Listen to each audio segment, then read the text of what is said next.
Bien, bonjour à toutes et à tous. C'est bien d'avoir bravé la pluie et d'être venu au sud de la Seine-et-Marne. Alors pourquoi ça se passe au sud de la Seine-et-Marne? C'est parce que dans toute l'Académie de Créteil, eh bien, c'est aujourd'hui le seul endroit ici où on peut accueillir 600, 700, 800 personnes. Dans un concept de formation qui est un peu original et un peu nouveau. Qu'est-ce que je veux dire par là? Eh bien, c'est que on est sur de la formation continue qui a tendance à faire de moins en moins de place aux stages sur inscription individuelle avec une vingtaine ou 25 personnes. Et on va de plus en plus sur des formules dans lesquelles eh bien, on a d'un côté la formation sur le terrain au plus près des acteurs avec les aides négociées de territoire, et de l'autre côté, des rassemblements comme celui-ci, et ce n'est pas le premier qu'on fait, qui permettent sur un sujet donné de rassembler eh bien, un nombre d'acteurs extrêmement élevé et de toucher le plus possible de monde. On a déjà fait ça l'année dernière sur le premier degré, on l'a fait sur la transformation d'un voie professionnelle, on le fait aujourd'hui avec Devoirs Faits. Alors, sur Devoirs Faits, eh bien, c'est la 3e année du dispositif, la 3e année. Donc, ça permet aujourd'hui d'en faire un bilan à la fois sur le plan du dispositif en lui-même, mais le dispositif en lui-même, c'est finalement ce qui est le moins intéressant, parce que le dispositif, c'est de la plomberie. Ce qui est important, c'est le contenu et de voir les répercussions que ça peut avoir sur les apprentissages et sur les élèves. Et donc, pour moi, Devoirs Faits, eh bien, ce n'est pas simplement un dispositif, c'est finalement un état d'esprit dans lequel se donne à lire toute la politique pédagogique d'un collège. Donc, je vais aborder, en fait, je les ai comptés, mais très brièvement, hein, je vais aborder 17 points successifs. 17. Hein, mais qui vont finalement croiser tout ce que vous allez faire aujourd'hui. Premier point. Devoirs faits, isolés, c'est bien, mais moi, ce n'est pas ça que je voudrais interroger. Ce que je cherche à interroger, c'est la continuité qui a lieu dans l'établissement entre Devoirs Faits et tout le reste. Et en particulier, eh bien, quelle est la continuité ou la discontinuité qui existe entre la classe et puis Devoirs Faits. Et à l'intérieur de la classe, eh bien, quelle est la continuité entre la partie cours, la partie exercice en cours, et puis la partie Devoirs Faits, sachant que dans Devoirs Faits, peut y avoir du travail écrit et du travail oral. Et donc, est-ce que, quand je suis élève, eh bien, je perçois bien qu'il y a une continuité entre ce qui se passe au sein de la classe et ce que je fais dans le cadre de mon travail personnel. Et donc, comment cette continuité peut se donner à lire. Alors, ça, c'était le premier point. Ensuite, le deuxième point, c'est qu'au fond, à travers Devoirs Faits, eh bien, c'est le titre du dispositif, mais Devoirs Faits, ça renvoie à ce qu'est le travail personnel de l'élève au collège. Est-ce qu'on a une idée et une définition extrêmement précise de ce qu'est le travail personnel d'un élève au collège? Et est-ce qu'entre la 6e et la 3e, ça évolue? Et dans ce travail personnel de l'élève, eh bien, comment se fait finalement la construction de l'autonomie de l'élève par rapport au savoir?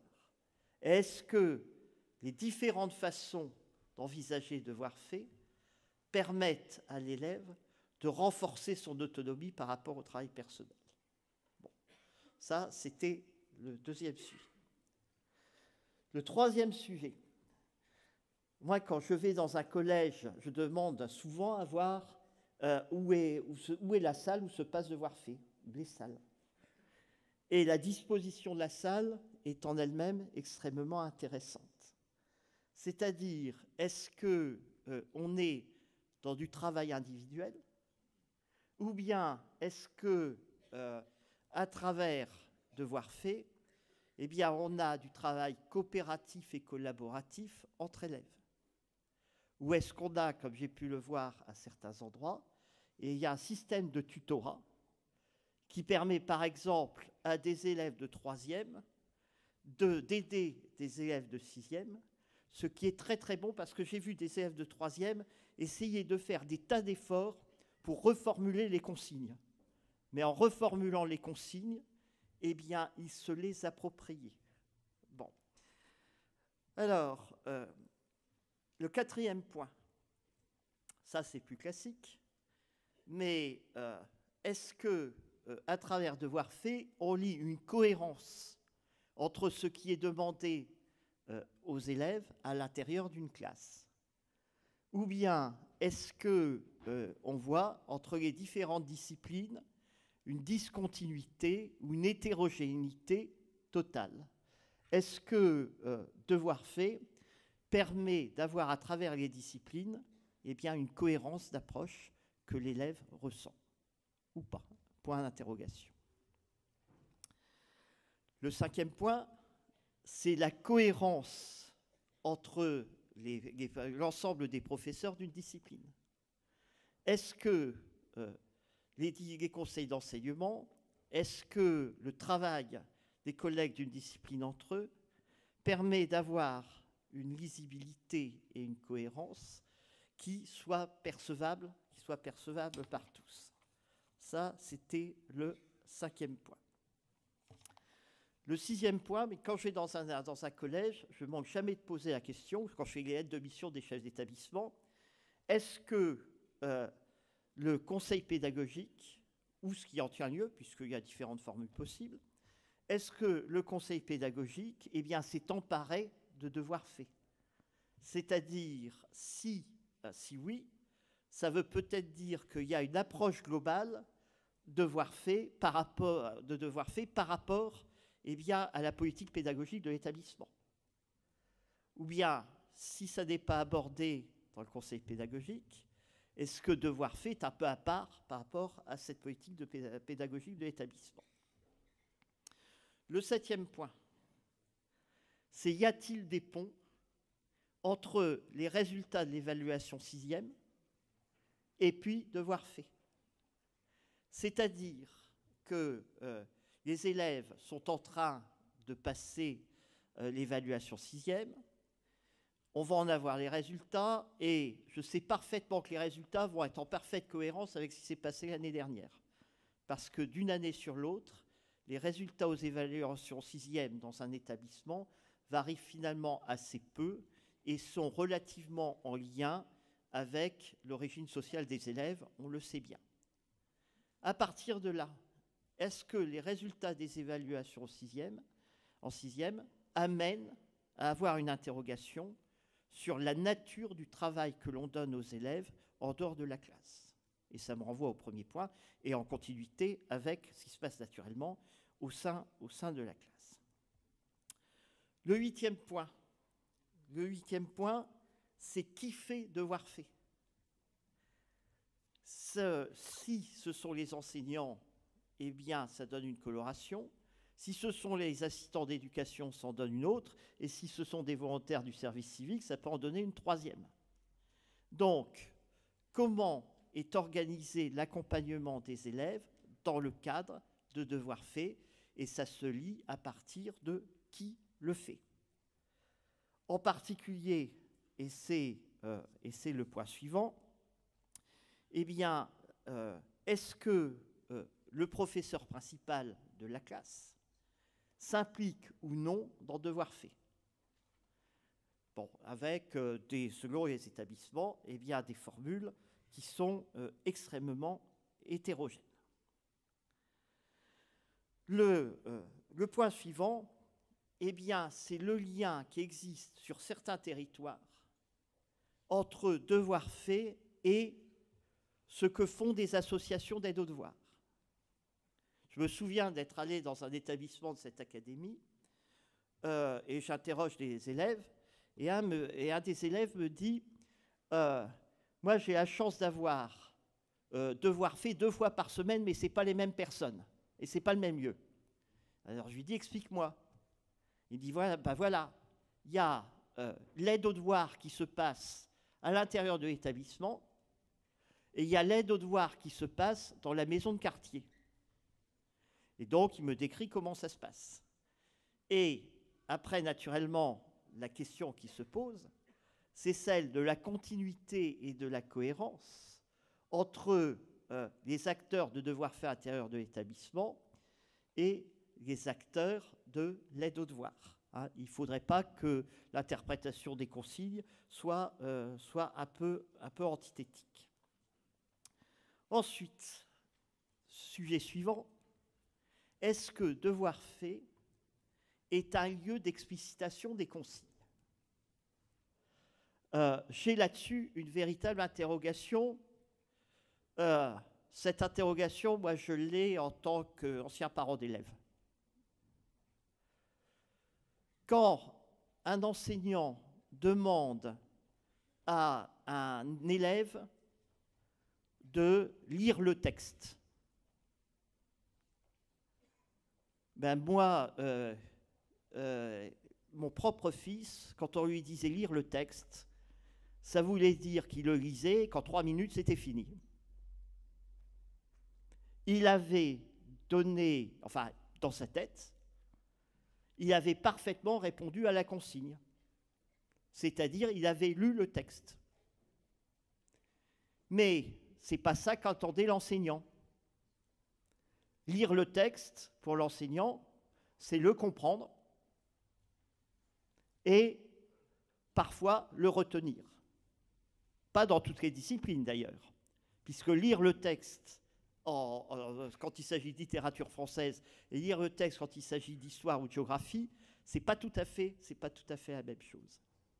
Donc, comment se passe l'explicitation des consignes à travers devoirs faits pour qu'il y ait entente entre les élèves et les enseignants? Le point suivant, c'est le public de devoirs faits et le lien avec le DNB. J'observe quand je vais dans certains établissements qu'il y a pour devoirs faits une sorte de public captif. Le public captif, ce sont les très sérieuses petites filles de 6e qui, elles, eh bien, pensent qu'en allant à devoirs faits, eh ben, elles vont progresser. Et puis, alors moi, ce que je voudrais bien, mais ce n'est pas facile, c'est qu'il y ait des grands garçons de 3e dans devoirs faits. Et des grands garçons de 3e qui comprennent qu'en faisant les devoirs dans l'établissement et en étant accompagnés, ils sont en train de travailler le diplôme national du brevet. Mais là-dessus, j'ai quelques interrogations sur notre capacité collective aujourd'hui à faire que les grands garçons de 3e arrivent dans devoirs faits et en comprennent eh bien, tout l'intérêt. Ensuite, j'ai une question qui est tout à fait matérielle, qui renvoie à la plomberie, qui est le fait de savoir si devoir fait est bien placé dans des créneaux. Parce que quand ce n'est pas placé dans des créneaux, c'est plus compliqué à faire. Alors, avec d'ailleurs des situations dans l'Académie Créteil qui sont extrêmement différentes, parce qu'on a les collèges des villes et les collèges des champs. Et les collèges des champs, eh bien, ce sont ceux qui dépendent souvent des transports scolaires.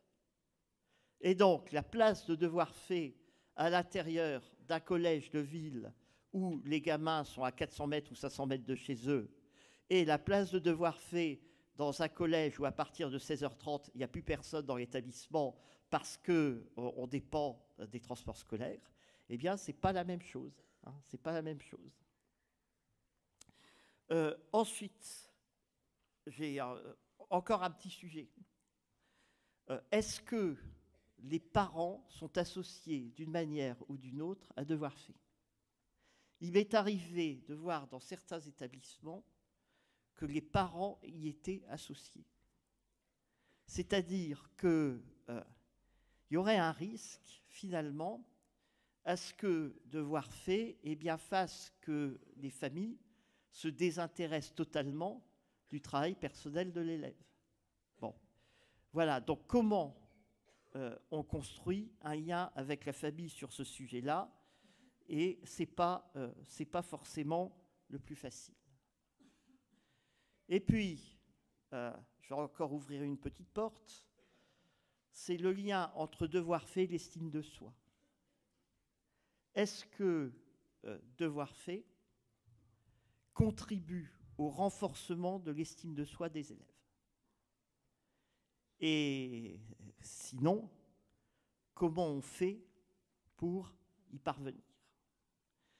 Voilà, donc vous l'avez compris, moi en ouvrant ce séminaire, eh bien je n'ai pas de réponse toute faite, mais j'ai un ensemble de questions que je nous pose collectivement, en sachant que pour moi, le cap il est finalement extrêmement clair.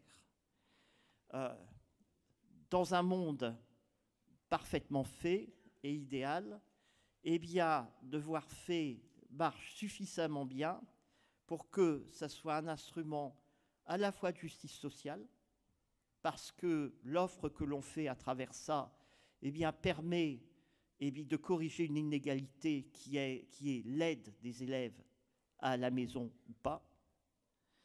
Et puis, ça permet également d'élever le niveau d'ensemble de tous les élèves de l'académie en collège.